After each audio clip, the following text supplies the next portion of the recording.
C'est un exercice sur l'estime de soi. Vous savez, dans un système de son, il y a un égalisateur, hein, equalizer.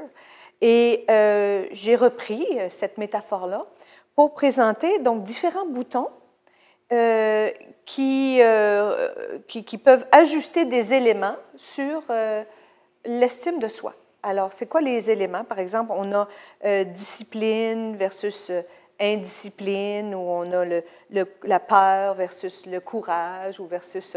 Donc, on a différents boutons.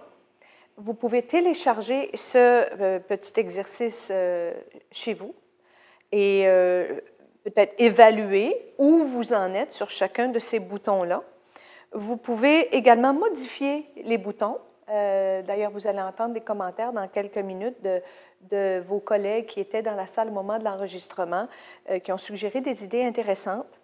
Vous pouvez le faire, par exemple, si vous travaillez davantage avec la dépression, vous travaillez davantage avec la réussite scolaire, donc vous pouvez changer les boutons pour y mettre quelque chose qui serait plus spécifique de votre besoin.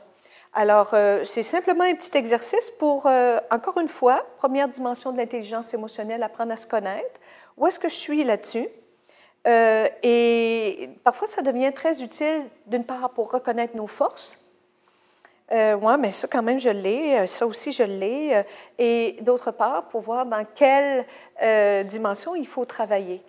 Je vous dirais, lorsque vous travaillez avec un élève, vous travaillez avec votre enfant, vous travaillez avec un client, ce qui peut être intéressant, c'est d'une part de déterminer un objectif sur une des dimensions. On ne change pas tout l'equalizer en même temps, là. On fait un à la fois.